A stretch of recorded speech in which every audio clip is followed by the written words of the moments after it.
Emily sneered at me after I announced my resignation, and I responded by maintaining a silent, steady gaze. Our conversation had revolved around the company's decision to cut labor costs, with particular disdain aimed at those supposedly exploiting overtime pay. Tom, too, seemed to relish the notion of trimming expenses. A week later, my phone incessantly rang with calls from the company. Upon answering, the president inquired sharply, "Who exactly are you?" I couldn't help but scoff mockingly at the president's question. In response, I introduced myself as Lily Johnson, a 59-year-old employee with 37 years of dedicated service since my college graduation. I explained our company's role in providing administrative services, particularly catering to busy company presidents, handling clerical work, and specializing in tax-related matters. I proudly managed 45 clients, a responsibility that had grown overwhelming despite the assistance of a part-timer. Despite the challenges, I couldn't show any sign of weakness. Our clients were long-standing relationships, and their adversities fueled my determination. Today, as I sat in front of my computer, the relentless harassment from Tom and Emily weighed heavily on my mind. Tom, 7 years my junior and now the head of the tax department, had drastically changed his demeanor 3 months ago upon promotion.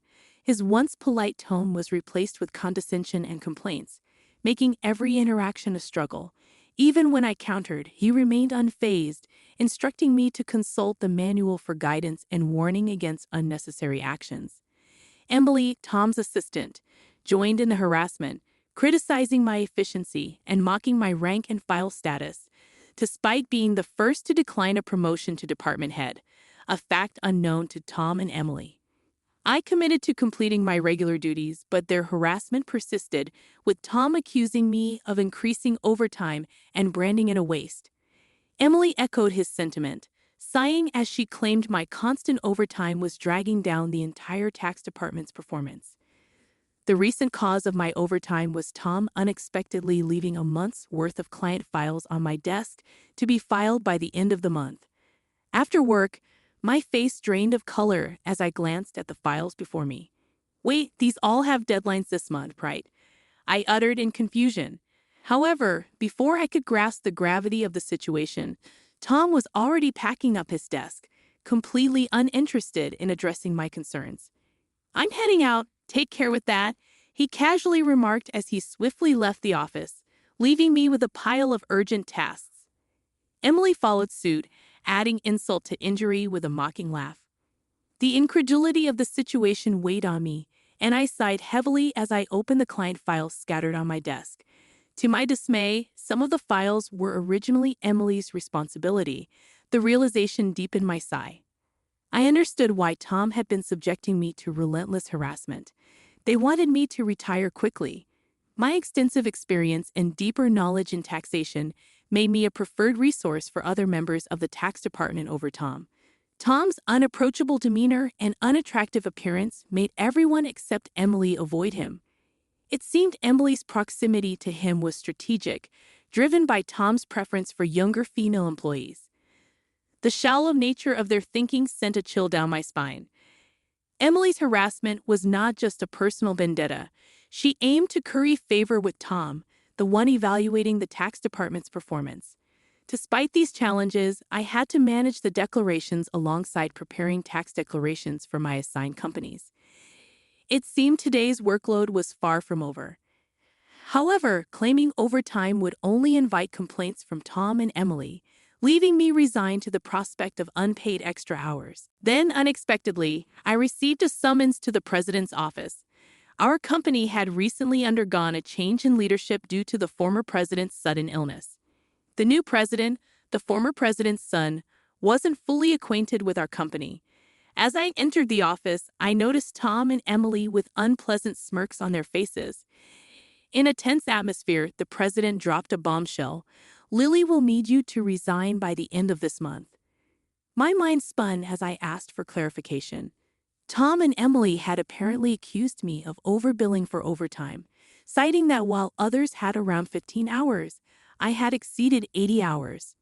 The president, oblivious to the true circumstances, seemed impressed with Tom and Emily's zero overtime. The reality of the situation hit me. The inflated overtime was a result of doing Tom and Emily's work. However, revealing Tom's instructions would risk portraying it as my own inability to manage time effectively. I presented the facts, asserting that I hadn't overbilled for overtime but struggled to finish my workload within regular hours. The president sighed deeply, expressing doubt but acknowledging the lack of evidence to pursue the matter further. Nevertheless, he insisted that they couldn't retain someone working at such a slow pace. Resigned to the situation, the president suggested my resignation, and it seemed his mind was made up. Told to leave the company I had devoted 37 years to, I felt a weariness settle in. Despite my dedication, the additional workload from Tom and Emily went unappreciated. I agreed to resign at the end of the month, acknowledging that I had already communicated my decision to the president. As I glanced at Tom and Emily, their vulgar smiles reflected satisfaction. Leaving the president's office, Emily taunted me with a sarcastic, "Thanks for quitting," her sneer cutting through. I responded with a silent stare, facing similar disdain from Tom, who shared his approval of cutting labor costs and labeled me as someone exploiting overtime pay. Observing their cheerful conversation, I pondered the handover process, creating documents for all my clients. I ensured proper farewells and appointments with those I could meet personally. Unable to schedule a meeting with the president, I resorted to letters to inform them of my successor. A week post-resignation, enjoying a moment of relaxation at home, my mobile phone rang. Seeing the company's call, I hesitated, having already completed social insurance procedures. However, persistent calls from both the company and Tom and Emily's personal mobiles led me to answer reluctantly. As I picked up, the president urgently spoke, asking, "Who exactly are you?" I couldn't help but mockingly reply, "Just an unemployed lady who resigned from the company, nothing else." In response, the president urgently explained the chaos since my departure. 49 calls to stop transactions with the company. He pleaded for my immediate return, revealing a sense of panic in his tone. Reluctantly, I rose from my seat and made my way back to the company. Upon my arrival, I found Tom and Emily waiting, their faces notably pale and dark circles underlining their weary eyes. Surprised by their drastic change in appearance, I inquired about what was happening. Tom glared at me and revealed, "Since you left, we've been bombarded with calls to stop transactions, not just from your clients but also from prospective companies we were planning to introduce." "What did you do?" Emily echoed the suspicion, expressing disillusion at the thought of me resorting to underhanded tactics. Their haggard appearance suggested the toll of handling cancellations. While I had not manipulated the clients, I had a hunch about the reason behind the transaction halts. Considering the inevitability of cancellations, I mumbled my thoughts aloud. Tom, however, accused me outright, insisting I had orchestrated something. He demanded I go to the president's office immediately, forcefully escorting me there. Upon entering the president's office with Tom and Emily, the president greeted me with a direct look in his eyes. Tom declared, "President, I brought her," with an air of authority, while Emily hurriedly followed suit. Ignoring their accusatory tone, the president questioned me about the abrupt halt in transactions after my departure. I took a deep breath and explained, "Our clients don't need us to manage their taxes.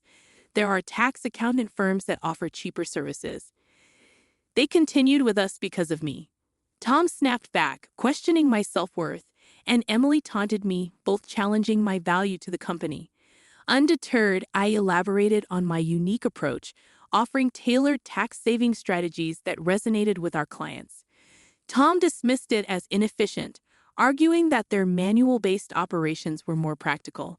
The president sighed deeply, recognizing the fundamental difference in our approaches. In a serious tone, he said, actually signaling a crucial revelation or decision to follow. I received a surprising call from my father, the former president. It turns out that some clients who had stopped transactions went directly to Dad to negotiate on my behalf. I hadn't anticipated clients going to such lengths for me. Dad emphasized that the tax department thrived because of my contributions.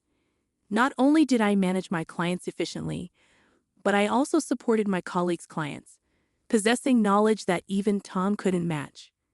Dad disclosed that if I hadn't declined the promotion, I would have held a higher position than a department head by now. The current president expressed regret with a pained expression. Emily appeared shocked, probably grappling with the idea that I could have been her superior. The president apologized for making me resign initially and asked if I would consider revoking my resignation. According to Dad, I was indispensable to the company. While I appreciated the change in the president's perspective, I hesitated to accept. Tom interrupted our conversation, visibly upset, and protested the president's decision, questioning why I was chosen over him. Emily echoed his sentiments, praising Tom's leadership and expressing disbelief at the preference for me. The president then sternly addressed them, revealing that since my resignation, numerous complaints had been received from the tax department, suggesting they had been shifting their workload onto others. Tom's face turned pale as the president exposed the fact that he had been pushing the preparation of client declaration forms onto subordinates, including Emily's work for multiple clients. The president pointed out the irony, considering Tom had accused me of being a salary thief. Observing Tom and Emily's pale expressions, the president continued by revealing an alleged leak about their romantic involvement. Tom struggled to defend himself, claiming he was merely mentoring Emily as her superior. However, the president produced receipts from the accounting department indicating dining expenses filed by Tom.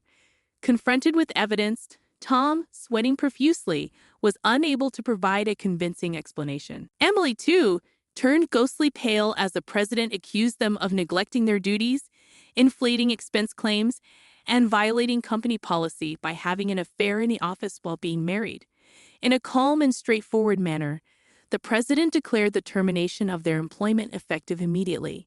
Tom and Emily tried to resist, promising to retract the receipt claims and pleading for their jobs. "I have a family," Tom desperately pleaded, attempting to reverse his termination. Emily echoed his sentiments, carefully expressing her fear of being fired. She promised to apologize to me and others for burdening them with work. Realizing the gravity of the situation involving neglect of duties and an affair with a supervisor, concerned about her reputation, she implored for a second chance. Sensing their desperation, I offered advice. "Why don't you stop resisting? It's undignified," I suggested. Tom glared at me, retorting, "Shut up. What would a single person like you understand?" I sighed, reminding him, "Tom, you were the one who got me fired. It's just karma. What goes around comes around. Why don't you take some responsibility and reflect a bit?" Frustrated, Tom looked away, while Emily bit her lip in distress. Aware of more details about their misconduct, I turned to the president, asking with a smile if I should share them. Tom and Emily frantically tried to stop me, fearing further exposure. I issued an ultimatum, warning them that wrongdoings would eventually come to light, urging them to face reality before it worsened. At my word, both Tom and Emily collapsed to their knees, and the president decided to fire them on the spot. Later, I revealed more about their misdeeds, including Tom faking business trips to spend days with Emily and their insidious tactics of harassing disliked employees into quitting. Despite my attempts to help those employees, Tom and Emily's strategies were relentless. They repeatedly reprimanded and pressured employees out of my sight, often assigning sudden tasks with tight deadlines.